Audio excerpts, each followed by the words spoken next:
With the help of a doorman, Jennifer loads up her car, leaves behind the comfort of her Manhattan home, and makes her way to a rented lake house deep in the countryside. After 3 straight hours on the road, she stops at a small gas station to stretch her legs and fill her tank. The moment she steps out, 3 men loitering near the station take notice. She's young, attractive, and clearly an outsider. One of them, Johnny, the gas station manager, approaches to assist her, while the other 2, both jobless and carefree, seem lost in their own world, laughing and playing like children. Jennifer, naturally friendly, strikes up a conversation with Johnny. She mentions she'll be spending the summer at a house by the lake, about half a mile down the road, and isn't sure what to expect. Johnny assures her the place is wonderful, so wonderful in fact that he doubts she'll ever want to leave. After he finishes filling her tank and wipes a smudge off her windshield, Jennifer pays him and drives off. As she pulls up to the house, she realizes Johnny was right. It's breathtaking. A short story writer by profession, Jennifer hopes the quiet beauty of the countryside will finally help her transition into writing her first full-length novel. In New York,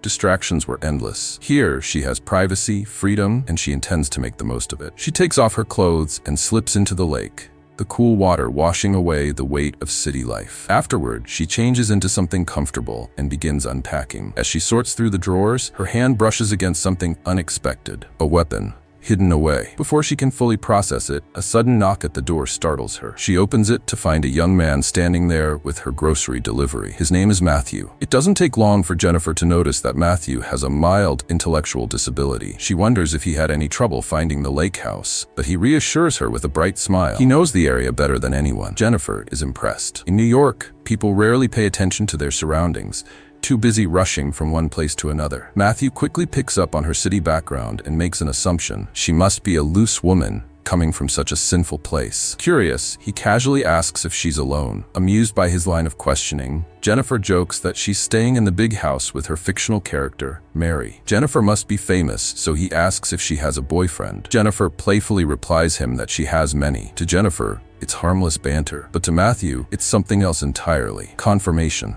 Proof that she is exactly what he imagines. His excitement is palpable as he eagerly offers to be her friend. Unaware of his interpretation, Jennifer simply smiles, hands him a generous tip, and watches as the childlike man rides his bike away, his mind now spinning with possibilities. Matthew rushes to share his news with his friends, the same 3 men Jennifer had encountered at the gas station. Bursting with excitement, he boasts about the beautiful woman staying at the lake house, insisting that he saw her breasts. The men, well acquainted with Matthew's awkward nature, barely acknowledge him. They've spent the day loitering, restless and bored, with little patience for his rambling. Instead, they focus on passing the time, fishing, joking, and fantasizing about their ideal women. Eventually, the conversation drifts to their shared dream of visiting Los Angeles, where they imagine they'd have their pick of so-called loose women. At some point, the discussion shifts back to Matthew. They tease him about never having been with a woman before, offering to set him up with someone. But Matthew refuses. He insists he's saving himself for Jennifer.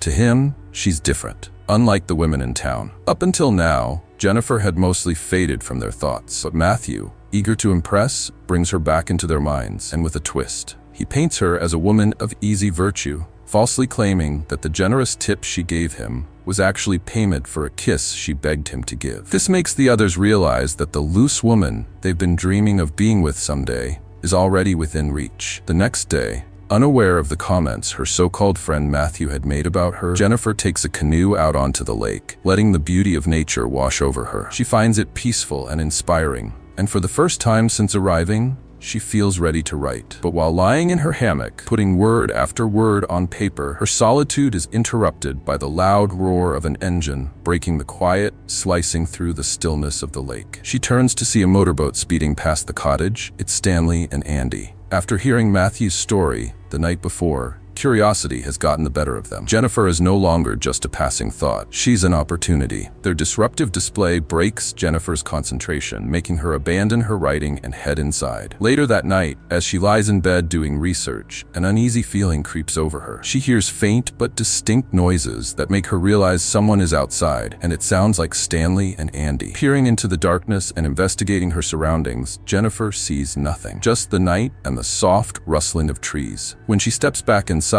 she considers the weapon she found earlier, just in case. But after a moment, she shakes the thought away. Not yet. she's not about to kill an innocent person. The following day, trying to recapture the inspiration she felt the previous day, Jennifer drifts on the lake in her canoe, enjoying the warmth of the sun, the stillness of the lake, and the calmness of the nature around her. It's exactly what she needs. Until Stanley and Andy return, circling her in their motorboat. Panic surges through her. She fights back, swinging her paddle, trying to fend them off. But she's outnumbered and overpowered. Then they grab the rope tied to her boat, and she's pulled towards shore at a location far from her house. As soon as they drag her onto the shore, she runs, racing toward the woods, thinking if she can just reach the trees, she can lose them. She almost makes it.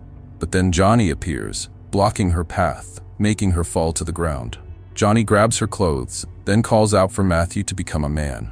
Matthew hesitates, but Johnny doesn't waste time. If Matthew won't take her, he will. So Johnny mistreats her. Afterward, Jennifer struggles to her feet, forces herself forward, desperate to escape. As she leaves, Johnny makes one last attempt to pull Matthew in. He taunts him, coaxing him, telling him he'll never get another chance with a woman like this. But Matthew still hesitates. Jennifer's broken state unsettles him. Instead of taking Johnny's offer, he reaches out, trying to help her walk. But Jennifer won't let him touch her. Not after everything. Barefoot, battered, and barely holding herself together, Jennifer stumbles into the wilderness. Though the terrain is unforgiving, with mud sucking at her feet and branches clawing at her skin, Jennifer pushes on, determined to find her way home. Then she hears music, a harmonica, faint but distinct, drifting through the trees. Jennifer believes someone's nearby, someone who can help. She desperately follows the sound, but as she steps into a small clearing, she realizes the man playing the harmonica is Andy. And he's not alone. The others emerge from the shadows, surrounding her like a pack of wolves. This time, Andy takes his turn and mistreats her. He doesn't hold back. The pain is unbearable, so overwhelming that Jennifer finally gives in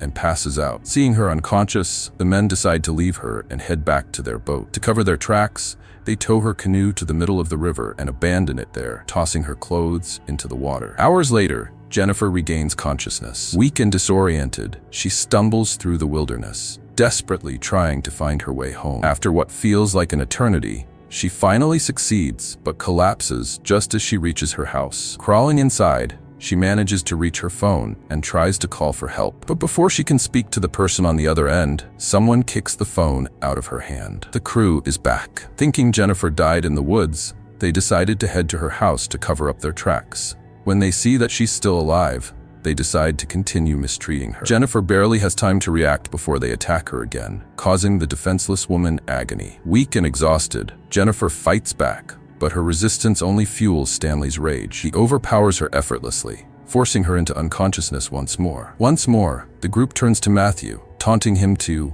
be a man. This time, their words get to him. With Jennifer lying motionless before him, Matthew takes a swig of liquid courage and finally gives in. Jennifer regains consciousness, and the first thing she sees is Matthew. It takes a moment for her to realize what is happening. Around them, the others laugh and mock her writing, tearing apart her manuscript, the pages of her hard work. As Jennifer struggles to stay conscious, Stanley approaches her. Desperate, she pleads with him, but Stanley is beyond reason. He refuses, and his brutality shocks even the others. When he is finally done, the men pull him away, their faces pale and uneasy. His violence leaves a sour taste in their mouths, and one by one, they begin to leave. Outside, Johnny suddenly realizes the gravity of what they've done. Jennifer is a witness to their crimes. He turns to Matthew and orders him to finish the job. Matthew is the perfect fall guy if things go south. So Johnny hands him a knife and instructs him to aim for the left side of her chest, between the ribs, and to make sure it goes in deep. The gruesome description makes Matthew queasy. He hesitates, but doesn't have the courage to refuse their leader, Johnny. When Matthew steps back into Jennifer's house, he looks down at her unconscious body. His guilt overwhelms him,